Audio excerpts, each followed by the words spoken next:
مجھ سے شادی کرو گے؟ سالار کو جیسے شوق لگا۔ فون پر نکاح۔ وہ کچھ دیر کے لیے بول نہیں سکا۔ لاہور سے واپس آنے کے بعد اس نے امامہ کو جلال کا جواب بالکل اسی طرح پہنچا دیا۔ اس کا اندازہ یہ تھا کہ اب وہ رونا دھونا شروع کرے گی، پھر اس سے کسی ہتھیار کی فرمائش کرے گی، مگر وہ تو کچھ دیر کے لیے خاموش رہی۔ پھر اس نے سالار سے جو کہا تھا اس نے چند ثانیوں کے لیے سالار کے ہوش گم کر دیے۔ مجھے صرف کچھ دیر کے لیے تمہارا ساتھ چاہیے تاکہ میرے والدین اسجد کے ساتھ میری شادی نہ کر سکیں، اور پھر تم بیلف کے ذریعے مجھے یہاں سے نکال لو۔ اس کے بعد مجھے تمہاری ضرورت نہیں رہے گی، اور میں کبھی بھی اپنے والدین کو تمہارا نام نہیں بتاؤں گی۔ اوکے، کر لیتا ہوں، مگر یہ بیلف والا کام تھوڑا مشکل ہے۔ اس میں بہت سی لیگلٹیز انوالو ہو جاتی ہیں، جیسے وکیل کو ہائر کرنا، اور امامہ نے دوسری طرف سے اس کی بات کاٹ دی۔ تم اپنے فرینڈ سے اس سلسلے میں مدد لے سکتے ہو، تمہارے فرینڈز تو اس طرح کے کاموں میں ماہر ہوں گے۔ سالار کے ماتھے پر کچھ بل نمودار ہوئے۔ کس طرح کے کاموں میں؟ اسی طرح کے کاموں میں۔ تم کیسے جانتی ہو؟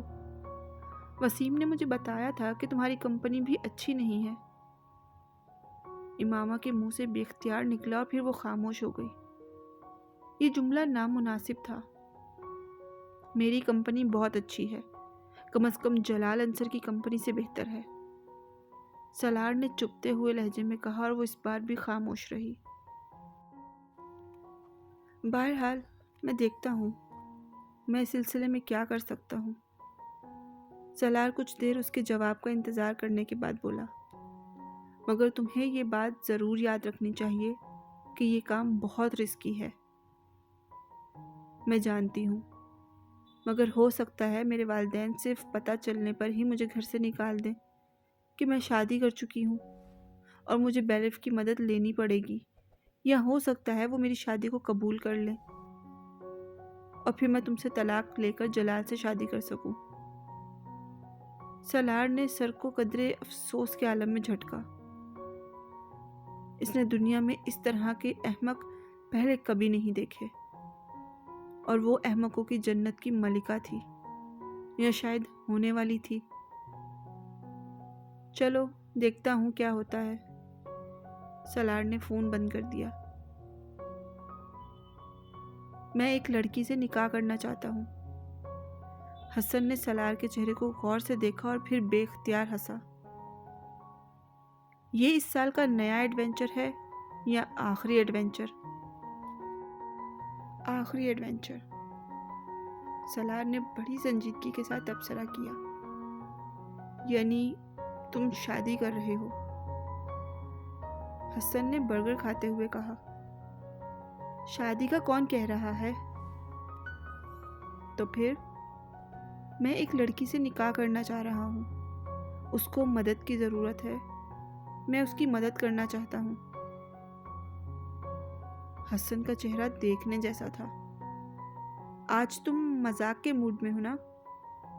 نہیں، بالکل بھی نہیں، میں نے تمہیں یہاں مذاق کرنے کے لیے تو نہیں بلایا۔ پھر کیا فضول باتیں کر رہے ہو؟ نکاح، لڑکی کی مدد وغیرہ وغیرہ۔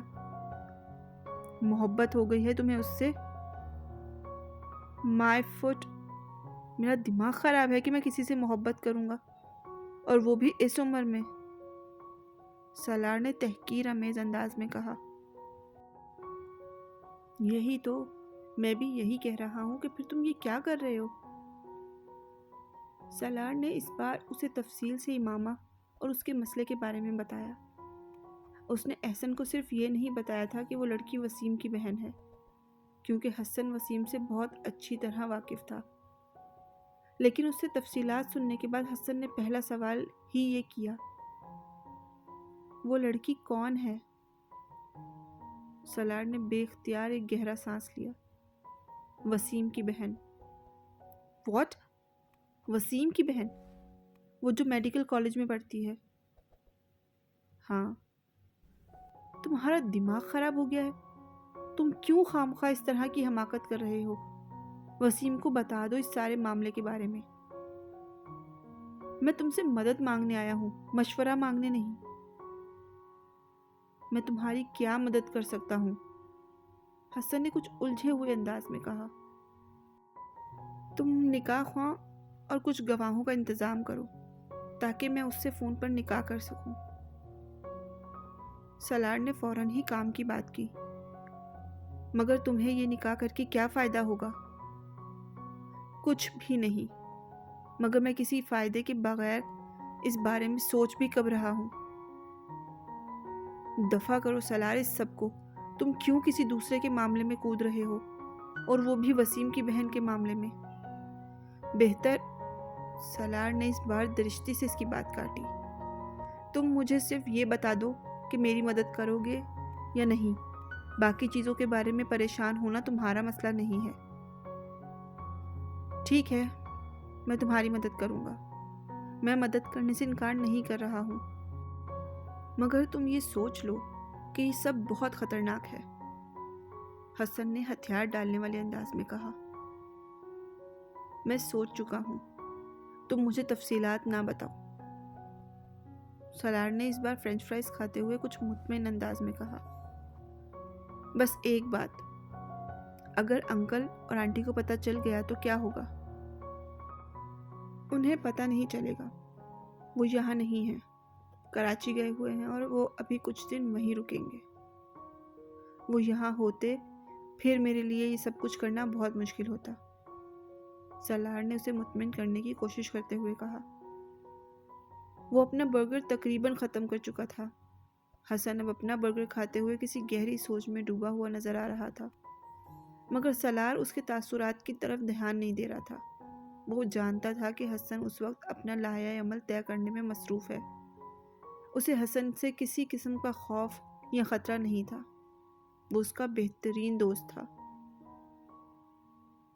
حسن نے نکاح کے انتظامات بہت آسانی سے کر لیے تھے۔ سالار نے اسے کچھ رقم دی تھی جس سے اس نے 3 گواہوں کا انتظام کر لیا۔ چوتھے گواہ کے طور پر وہ خود موجود تھا۔ نکاح خواہ کو اندازہ تھا کہ اس نکاح میں کوئی غیر معمولی کہانی تھی، مگر اسے بھاری رقم کے ساتھ اتنی دھمکیاں بھی دے دی گئیں کہ وہ خاموش ہو گیا۔ حسن سپہر کے وقت اس نکاح خواہ اور 3 گواہوں کو لے کر آ گیا۔ وہ سب سالار کے کمرے میں چلے گئے، وہیں بیٹھ کر نکاح نامہ بھرا گیا۔ سالار امامہ کو اس بارے میں پہلے ہی انفارم کر چکا تھا۔ مقررہ وقت پر فون پر نکاح خواہ نے ان دونوں کا نکاح پڑھا دیا۔ سالار نے ملازمہ کے ذریعے امامہ کو پیپرز بھجوائے تھے۔ امامہ نے پیپرز لیتے ہی برق رفتاری سے ان پر سائن کر کے ملازمہ کو واپس دے دیے۔ ملازمہ ان پیپرز کو واپس سالار کے پاس لے آئی، مگر وہ بری طرح تجسس کا شکار تھی۔ آخر وہ لوگ کون تھے جو سالار کے کمرے میں تھے، اور یہ پیپرز کیسے تھے جن پر امامہ نے سائن کیا تھا؟ اس کا ماتھا ٹھنک رہا تھا اور اسے شبہ ہو رہا تھا کہ ہو نہ ہو دونوں آپس میں شادی کر رہے تھے۔ سالار کو پیپرز واپس دیتے ہوئے وہ پوچھے بغیر رہ نہیں سکی۔ یہ کس چیز کے کاغذ ہیں سالار صاحب؟ اس نے بظاہر سادگی اور معصومیت سے پوچھا۔ تمہیں اس سے کیا؟ جیسے بھی پیپرز ہوں، تم اپنے کام سے کام رکھو۔ اور ایک بات تم کان کھول کر سن لو، اس سارے معاملے کے بارے میں اگر تم نے اپنا منہ کھولا تو یہ تمہارے لیے بہتر نہیں ہوگا۔ مجھے کیا ضرورت ہے جی کسی سے بھی اس بارے میں بات کرنے کی؟ میں نے تو ویسے ہی پوچھ لیا۔ آپ اطمینان رکھیں صاحب جی، میں کسی کو کچھ نہیں بتاؤں گی۔ ملازمہ فوراً گھبرا گئی تھی۔ سالار ویسے بھی اتنا اکھڑ مزاج تھا کہ اسے اس سے بات کرتے ہوئے خوف آیا کرتا تھا۔ سالار نے کچھ نخوت بھرے انداز میں سر کو جھٹکا۔ اسے اس بات کا کوئی خوف نہیں تھا کہ ملازمہ یہ سب کسی کو بتا سکتی تھی۔ اگر بتا بھی دیتی تو اسے کوئی فرق نہیں پڑنے والا تھا۔ تم ایک بار جلال سے ملو، ایک بار پھر پلیز، وہ اس دن اس سے فون پر کہہ رہی تھی۔ سلار اس بات پر چڑ گیا۔ وہ تم سے شادی نہیں کرنا چاہتا امامہ، وہ کتنی بار کہہ چکا ہے۔ آخر تم سمجھتی کیوں نہیں ہو کہ وہ دوبارہ بات کرنے کا کوئی فائدہ نہیں ہے؟ اس نے بتایا تھا کہ اس کے ماں باپ اس کی کوئی منگنی وغیرہ کرنا چاہ رہے ہیں۔ وہ جھوٹ بول رہا ہے۔ امامہ نے بے اختیار اس کی بات کاٹ دی۔ صرف اس لیے کہ میں اس سے دوبارہ کانٹیکٹ نہ کروں، ورنہ اس کے پیرنٹس اتنی جلدی اس کی منگنی کر ہی نہیں سکتے۔ تو جب وہ نہیں چاہتا تم اس سے شادی کرنا اور کانٹیکٹ کرنا، تو تم کیوں خوار ہو رہی ہو اس کے پیچھے؟ کیونکہ میری قسمت میں خواری ہے، اس نے دوسری طرف سے بھرائی ہوئی آواز میں کہا۔ اس کا کیا مطلب ہوا؟ کوئی مطلب نہیں ہے، نہ تم سمجھ سکتے ہو۔ تم بس اس سے جا کر کہو کہ میری مدد کرے۔ وہ حضرت محمد صلی اللہ علیہ وسلم سے اتنی محبت کرتا ہے، اس سے کہو کہ وہ آپ صلی اللہ علیہ وسلم کے لیے ہی مجھ سے شادی کر لے۔ وہ بات کرتے کرتے پھوٹ پھوٹ کر رونے لگی۔ یہ کیا بات ہوئی؟ وہ اس کے آنسوؤں سے متاثر ہوئے بغیر بولا۔ کیا یہ بات کہنے سے وہ تم سے شادی کر لے گا؟ امامہ نے جواب نہیں دیا۔ وہ ہچکیوں سے رو رہی تھی اور وہ بیزار ہو گیا۔ تم یا تو رو لو یا پھر مجھ سے بات کر لو۔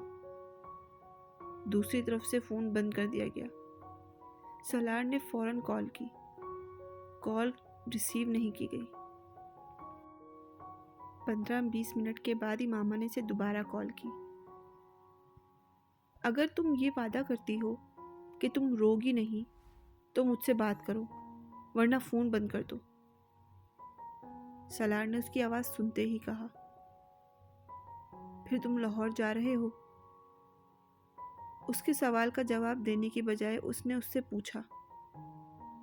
سلار کو اس کی مستقل مزاجی پر حیرانی ہوئی۔ وہ واقعی بہت ڈھیٹ تھی۔ وہ اب بھی اپنی ہی بات پر اٹکی ہوئی تھی۔ اچھا، میں چلا جاؤں گا۔ تم نے اپنے گھر والوں کو شادی کے بارے میں بتایا ہے؟ نہیں، ابھی نہیں بتایا۔ کب بتاؤ گی؟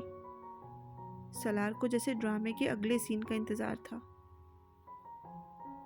پتہ نہیں، وہ کچھ الجھی۔ تم کب جاؤ گے لاہور؟ بس جلدی ہی چلا جاؤں گا۔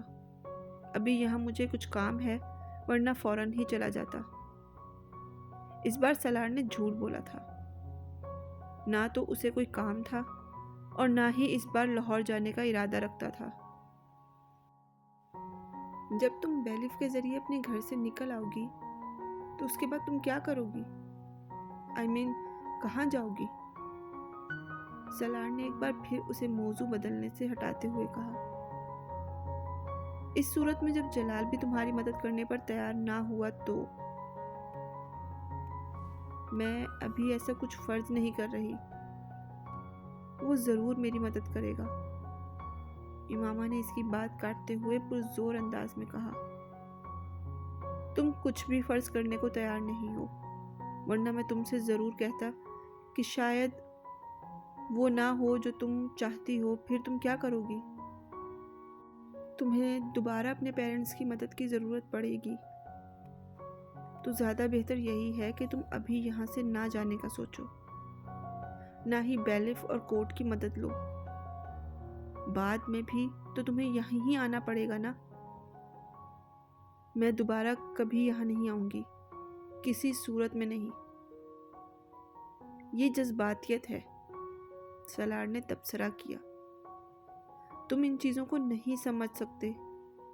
امامہ نے ہمیشہ کی طرح اپنا مخصوص جملہ دہرایا۔ اوکے، کرو جو کرنا چاہتی ہو، اس نے لاپرواہی سے کہہ کر فون بند کر دیا۔ کل شام کو ہم لوگ اسجد کے ساتھ تمہارا نکاح کر رہے ہیں، تمہاری رخصتی بھی ساتھ ہی کر دیں گے۔ ہاشم مبین نے رات کو اس کے کمرے میں آ کر کھڑے ہوتے ہوئے لہجے میں کہا۔ بابا، میں انکار کر دوں گی،